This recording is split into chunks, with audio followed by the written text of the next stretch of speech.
Welcome back, guys. It is time for episode 8 of the 0 to Keystone Hero challenge, where I am trying to go from a brand new level 70 balance druid to reaching Keystone Hero. To do this, I will have to get my character set up, geared, and work my way up with only pugs. In the last episode, we opened up our vault for some new heroic tier gloves, and then did some heroic raid to get one vault slot. After that, we hopped right into Mythic Plus to go from Keystone Master to Keystone Hero. We did have a good start, getting over 300 score out of the 500 that we need for Keystone Hero. Please be sure to subscribe. This week took a lot longer to film and make than normally because it was really a tough week with it being afflicted, so healers were pretty hard to come by and the queues took forever. Another thing I want to mention is that if you guys want to see any other episodes in this series, then click the card in the top right hand corner of your screen and it'll take you to a playlist that has every single episode up until this point.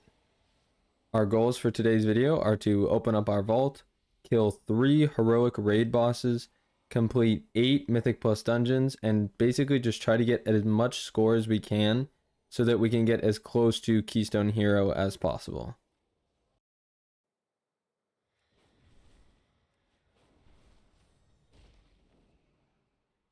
Really hoping for a good trinket or weapon or maybe the cloak from Sarkareth.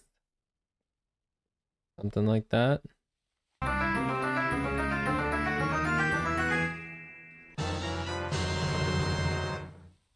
Yikes, this is not very good. Okay. So this belt, I don't think I'm gonna take. It does have a socket, which is pretty compelling, but the pants, I don't think I'm gonna take. The reason, if you guys don't know, that most balance druids don't run tier pants is because they're verse main stat and haste secondary stat, which it's pretty bad. So that's usually the item that balance druids will choose to do a crafted piece out of the to still get their 4-piece. This necklace, crit verse, it's literally our 2 worst stats. Crit is better than verse, but that's pretty bad. I'm pretty sure we're not going to be taking that. Yeah, these pants are on the myth track, but I think I'm gonna my first guess would probably be this chest. I can catalyze it. I did literally just catalyze this chest last episode, but the enchant is cheap, waking stats is super cheap. I'm pretty sure we still have plenty of catalyst charges, and myth track 2 out of 3 is really good. Like, this is basically best in slot once I upgrade it to 3 out of 3, so yeah, insanely good item. I don't think this belt. I'll do Sims, but my first guess is that it wouldn't be the best choice.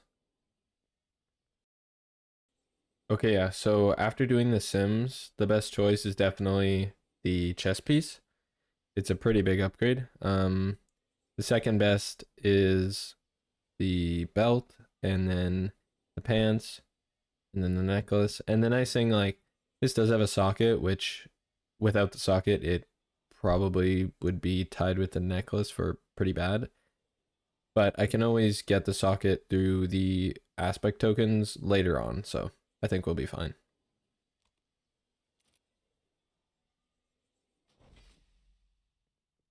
And we got a plus 18 Neltharian's Lair.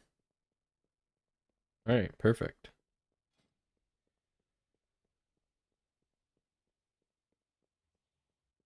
Now that we have gotten our reward from the Great Vault and completed that goal, we are going to check out the affixes that we will be dealing with this week. We have Fortified. Non-boss enemies have 20% more health and deal up to 30% increased damage. Next up is Afflicted. Whenever you are in combat, every so often, afflicted souls will spawn. Your group will need to dispel or heal them to full health. If not, they will give you a debuff after a 10-second cast, causing the entire party to suffer a large loss of haste for 10 seconds. The haste loss can stack if multiple casts are allowed to complete. Finally, we have Raging. When a mob reaches 30% health remaining, they will enrage and become immune to crowd control effects. This is the most annoying when these mobs cast abilities that can be potentially dangerous to your whole group. Disorienting Roar is great for stopping these abilities, but if the mob is enraged, it will not make it effective. Luckily, I can use Soothe to remove the enrage effect, but Soothe does have a short cooldown, so I can't spam it. Once again, we've used up a ton of our consumables last week, so I want to quickly stock up with some more files, food, runes, and healing potions. Once again, I wanted to try to get some of the better trinkets from Raid and get a vault slot for another chance on the reset. Speaking of the vault, I went and catalyzed the chest piece that we got from the vault into the tier piece version. The first group I joined for Heroic Raid was a fresh group. We dealt with Kazara pretty easily. The big downside to this group was that it was a 10-man, so the amount of loot that dropped was very underwhelming.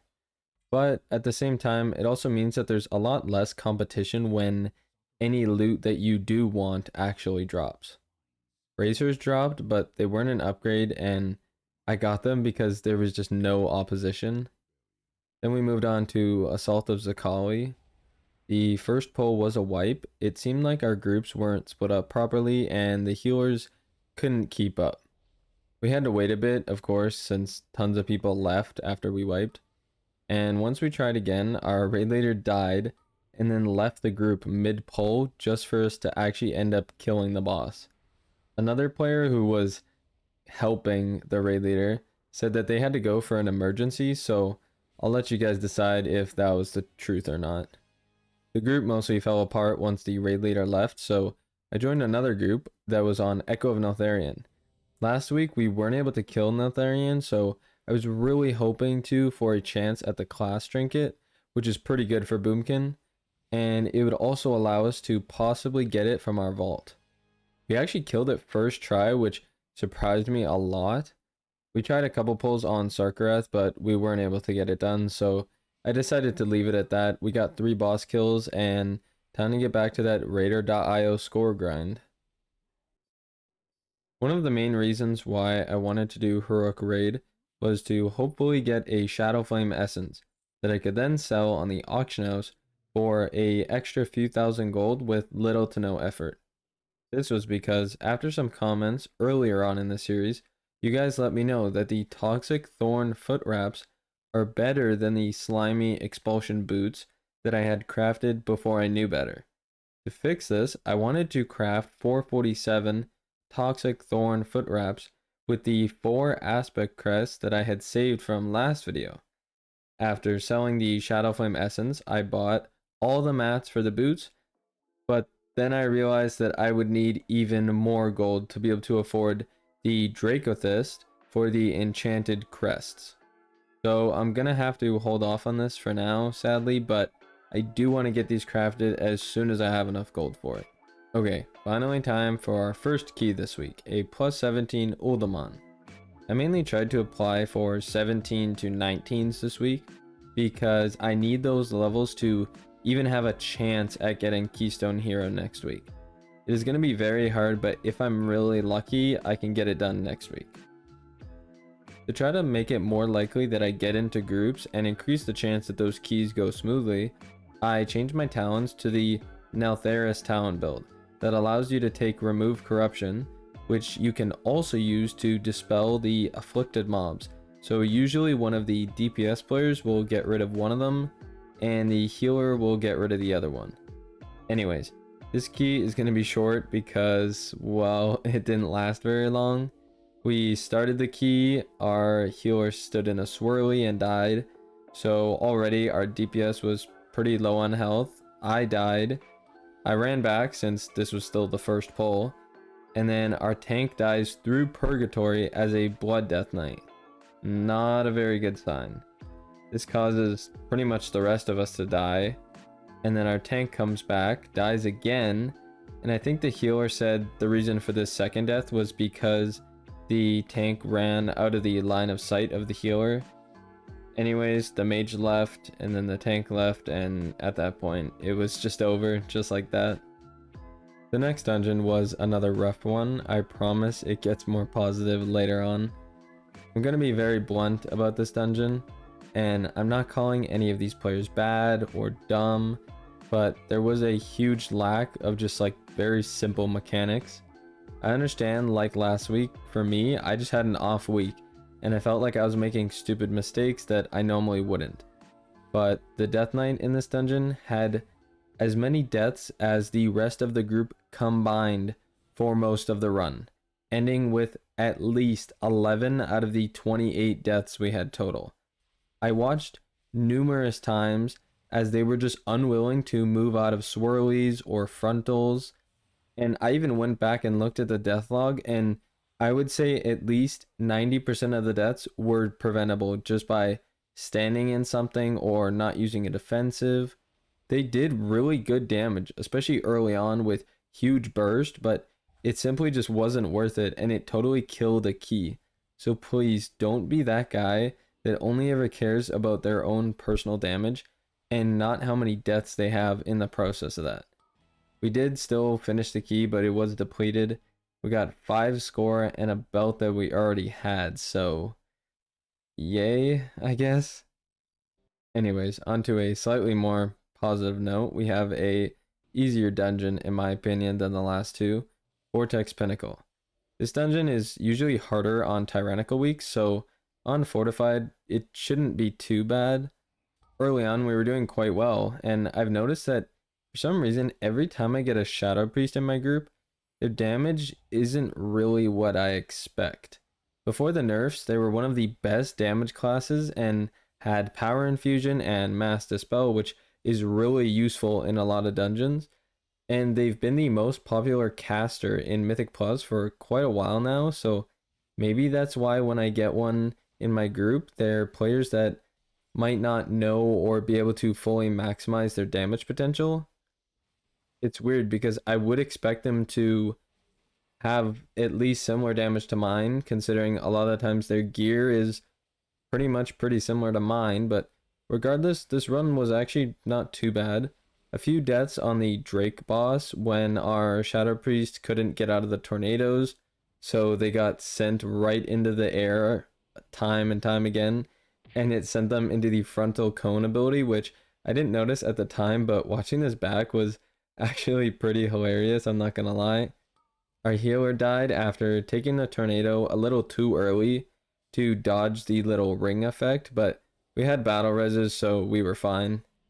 2 more deaths on the first pack that does the lightning lash ability, where you have to get in time and then get out afterwards.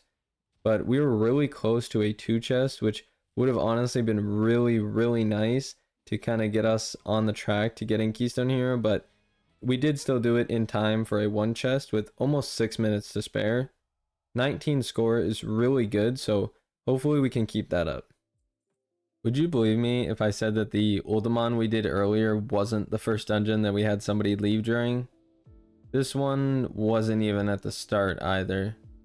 Everything was going well, damage was good until the first boss, a few deaths, but honestly nothing major at all, and it was time for Treemouth. When players don't do Mythic Plus because they have nobody to queue with, or they find pugs frustrating, I really do understand how they feel. And this is the perfect example of, honestly, the problems with Mythic Plus. Our tank was doing some pretty odd pulls after the first boss, and this didn't really leave us with much space to work with, and so he had to run back to get aggro on some mobs, which caused new mobs that spawned close to me to melee me and kill me, and with no chance to react. Honestly, this wasn't a big deal though. I ran back and it was time for Treemouth. Probably the easiest boss in this dungeon, and even easier on Fortified Week. For some reason, while Vine Whip was being cast on the tank, at the very last second it changed targets to me. But I didn't die, so my only guess is that the tank shadow melded here, which to be honest is a pretty dumb idea, and then the boss aggroes onto me, but I managed to run away enough so that I don't die.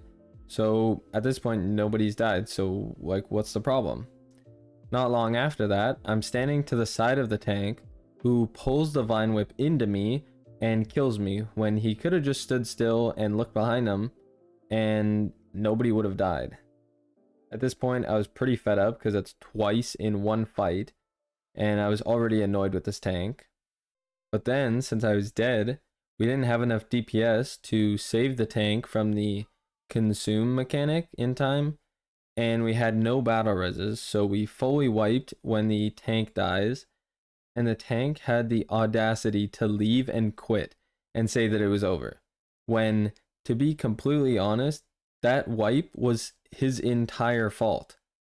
There was two crucial mistakes that were the exact same mistake that were all his fault. So yeah, it was pretty annoying, but it's fine. We'll come back to this dungeon later. I wanted to do my own key, since then at least that way I can pick my own group, but it certainly took a while to get everybody to join. This week overall took a lot longer than usual, since healers really don't want to deal with afflicted this week. Our hunter was really geared, so luckily he did a lot of damage. I of course had to get an augmentation evoker because of the extra damage and utility that they provide. It's just unmatched by any other class. We lusted on one of the large pulls at the start of the dungeon, and then again on Neuraxis. On the first boss, I did a bit of a gamble that didn't pay off. The boss's HP was very low, and with not much room left to work with, I wanted to try to kill the boss before it could get its shatter ability off. We were just barely too slow, and it killed 3 of us, so sometimes those plays pay off and sometimes they don't. We had another big fail when our evoker pulled the pack that almost every group usually skips, that is right after the second boss in that snail racing area. Our tank was far ahead of us and had already aggroed some more mobs, so that combined with both groups was a bit too much to handle. We then got to Neuraxis, dealt with them, no problem since we had heroism, and only had 1 death on Dargrul. As for loot, I got a necklace with bad stats, but it did have avoidance, and 36 score. We headed back into Uldaman to hopefully do better than last time. The first few pulls were good. Our hunter didn't understand what our tank wanted when they asked them when to use Bloodlust. Their message was a bit confusing even to me. I think he meant use it on the first pull, then on cooldown from then on. I'm not sure. The first pull of Bromac was good, and the Lost Dwarves the same. There's tons of huge packs in this dungeon, which I do enjoy, as our whole group was just pumping on these packs. A couple deaths on Talondrass from the group-wide AoE when we were already low health. And then when I was trying to stop enemies cast, since our kicks were a bit lacking this dungeon, and my solar beam was already on cooldown. So I tried to use Typhoon to stop a cast, but just before that our tank had also used Typhoon, so when I did it, one mob got pushed a little too far, which aggroed another pack and caused a few deaths from melee. One more death near the end to the Time Weaver mobs before the last boss. A Shadow Priest Mass Dispel is almost mandatory here in higher level keys, and without it, our hunter had no chance to survive the dot effect, especially without using Turtle. We got a 2 chest, 31 score, and some mastery crit boots, but I already have crafted ones, so probably not going to equip these.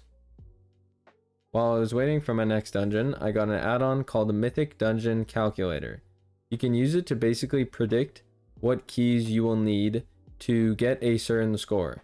So in this situation, 2500 for Keystone Hero. And I tried to use it to plan out what keys I would need to do this week before the week ends, and then what keys I would have to do next week so that we could actually get all the score that we need. It's not a perfect system, but it can kind of give you a rough estimate, since then you can plan out your keys a lot better. A large reason why I got into this next group was because of the utility that I can bring, that being Dispel. I can use the Dispel on the last boss and on the afflicted ads that spawn this week. We lusted on the first pull and just started pumping. We had an Affliction Warlock, which you don't see very often, but man, he was actually doing a lot of damage. I was a bit annoyed on Magma Tusk because the tank kept the boss in the lava for a lot of the fight, which basically amplifies all of its abilities, and the healer kept hitting me with the lava spray instead of standing away from me and just getting hit by themselves. It was to the point where he almost would run to me almost on purpose, which I didn't like, obviously.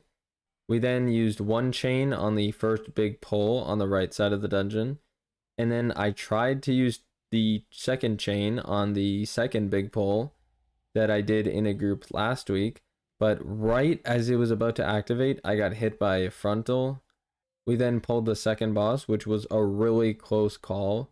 We activated some of the chains too fast, and all 3 DPS died. Luckily, the fight was almost over, so the tank and healer were able to kill the boss anyways. We saved Bloodlust as the tank wanted to use it for a big pull right before the last boss. The last boss was really where it all fell apart. We had a chance at a 1 chest, which would have made the rest of this week a lot easier score-wise, but it didn't happen. My death was pretty embarrassing. I was trying to dodge a swirly. I got stuck on this dragon skull.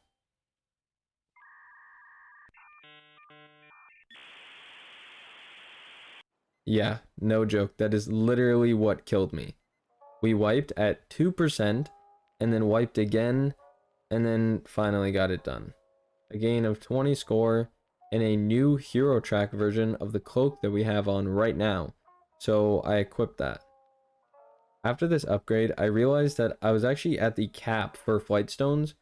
So I headed down to the Zerlak caverns and used some of my crests that I got from Heroic Raid and the Mythic Plus we've been doing to upgrade my chest piece once and my weapon twice, which costed around 800 flight stones.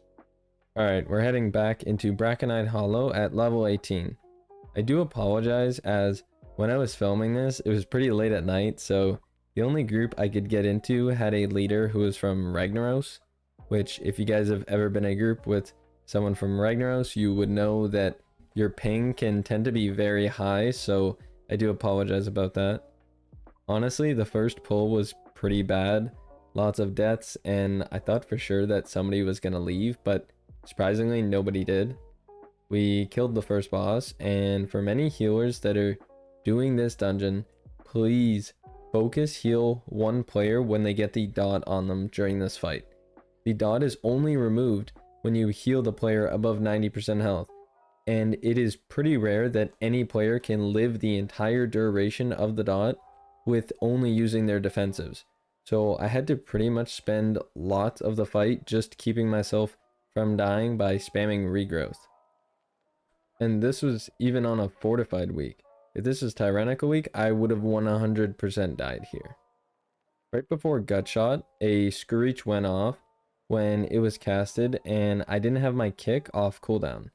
3 of us died, but we did manage to save the pull, and then we got rezzed, and we had Lust for the last fight and did it with no problem. The mage during this dungeon was an absolute beast. He had really good gear and a high Radar.io score from what I remember, and the burst he provided on the last boss with killing the totem made it honestly super easy. And I saw that he was using splitting ice to deal damage to both the boss and the totem, so honestly just really good job from him, and he definitely made this dungeon a lot easier. We got 12 score and some crit mastery boots, which like I said, we're probably not going to use. Now, we only have 2 dungeons left to go. If I can just get a 19 one chest on both of them, then we'll have a real shot at getting Keystone Hero next week. So first we're going to do Freehold, which honestly was incredibly smooth. The first pull, like usual, I'm just doing nuts damage with buffs from a augmentation evoker. Same thing with the first boss, no problems, and we had a rogue, so we were able to skip the enforcer that's on the bridge. A pull that can sometimes be problems for groups is with the water sprout mobs, and for us, honestly, it was easy peasy. We jumped down, killed the second boss, and I didn't even get hit a single time by one of the cone gun abilities that has killed me in the past, and you guys have seen sometimes I get a little bit lazy with. Our rogue was doing good damage as well, and they're playing as outlaw, which is pretty cool. The only time that we ever had a problem was probably the last thing that you guys could ever guess. If you guys want to take a guess right now and think of an answer, then be my guest. But you're definitely wrong unless you're right. Then good job. Our tank mid-pull disconnects. So I have to kite around the mobs like an idiot. And he got back in. I died. We had a few deaths, but honestly, it wasn't too bad for how bad it could have been. We pushed on towards the final boss and got 22 score and only one dungeon to go. Like, it sounds easy, right? And it's Underrot, so it's one of the easiest dungeons in the game right now. You might be asking yourselves, am I going to gloss over the next two attempts because they are probably the most embarrassing fails of this entire series so far? Maybe. TLDR, I spent hours trying to get into this group, and they basically went the exact same. The first one was terrible from the first pull, tons of extra mobs pulled, and lots of deaths that, like, not just a few deaths, lots of deaths. We get to the first boss, and the tank dies from standing in stuff, so we wipe. When dealing with the mobs around the second boss, there's way too many deaths to count from frontals and fixate mobs. It was a mess. Barely anybody's kicking on trash mobs, and after the second boss, we wipe 2 more times before somebody finally leaves. The tank asked why did we pull that, and I let him know that it was a patrol pack, meaning it walks on a designated path, so if you're standing in that designated path, you're going to pull it. There is no way around it. And he responded that somebody walked into it. So I'll let you guys be the final judge. I want you to watch this clip and let me know. Do you think that some of us walked into it, or it was a patrol pack that was pretty much pulled by bad positioning? To be honest, at this point in the run, I had pretty much given up. So after that, I found another run. The tank whispered me after the key to say how the healer was the problem. Now, I will be honest, the healer was kinda ninja pulling, but to me, it kinda just seemed like they wanted the tank to go a little faster since we had to make up time from having such an awful start to ever have a chance of timing this key. Now, would it have been better if the healer had just told the tank that? Yeah, of course, but some people don't really feel comfortable doing that. I'm not condoning ninja pulling in any way, but that was just my observation of the situation. I got into the same key, and it took us forever to find a healer, but we finally did. So I thought, okay, one more dungeon, then we'll be good, we'll be done for this week. And basically the same thing happens on the first pull, but this time we killed the first boss on the first try. The tank still died at the end, but we managed to kill the boss. And then we struggle again on the trash packs around the second boss. Pretty much somebody always dying every single pull. And the way that the shaman was talking, to be honest, was pretty entitled and rude. And I really hate when players talk like this. The points that he was making were good points, mainly that we weren't focusing down the swarmers enough. But the warlock, who was the leader, said, how am I supposed to kill them when you bring them out of the group? But I don't know if he understands how fixate mob works, but it's basically impossible to just eat the melee hits from these mobs, especially since it's fortified weak, so they do a ton of damage. So it was just a total disaster. Around the same time, compared to the first dungeon, we wipe and somebody finally leaves. Okay, you're not going to believe this, but I tried another plus 19 underrot, and would you believe it, the same thing happened, almost down to a T. And you might think I'm insane, and yes, I probably am, and I'm probably really stupid for trying this key 3 times in one day and failing the exact same way every single time. But this one, I was actually really hoping we'd finish. At this point, I'm I was really tired. I just wanted to get it done. I didn't care if we depleted it or not. I just wanted to get the key done so it could be done 8 keys for the week. And right during the middle of the second boss fight, my internet cuts out. I'm not even joking. I disconnect and I'm locked out for probably 15 minutes. I finally get back in and yep, the group had disbanded. So I do feel really bad about this because obviously this wasn't my intention, but it is what it is. When I play really late at night, there's sometimes a possibility that my internet goes out for a little bit. So nothing I can really do about it. At this point, I just chose to bite the bullet. This might result in us needing next episode and one more to get Keystone Hero, but I just bit the bullet and decided to do my plus 17 underrot. And I got a group within 5-10 minutes. And everybody in this group was really high IO score, really good item level. We had a Shadow Priest who actually did insane damage, a Feral Druid who was like 3100 Raider.io score, a great tank, great healer. We were literally destroying the entire dungeon, everybody doing insane damage. We had literally no deaths. I'm not even joking. The entire run, no deaths, a 3 chest. It was ridiculous. We gained a good amount of score, but yeah, I cannot take any more Mythic Plus this week. I am very, very burnt out at this point, but it is what it is. I really wanted to get those 8 Mythic Plus dungeons done for you guys so that we have a full vault. Hopefully we are able to get Keystone Hero next week, but we'll see. It's probably going to be pretty tough, especially since it's tyrannical, so we'll see what happens. Anyways, thank you guys very much for watching today's episode. Be sure to subscribe and like if you are enjoying the journey towards Keystone Hero. I'll see you guys next week for episode 9 of the 0 to Keystone Hero Challenge. I'm going to bed. Good night.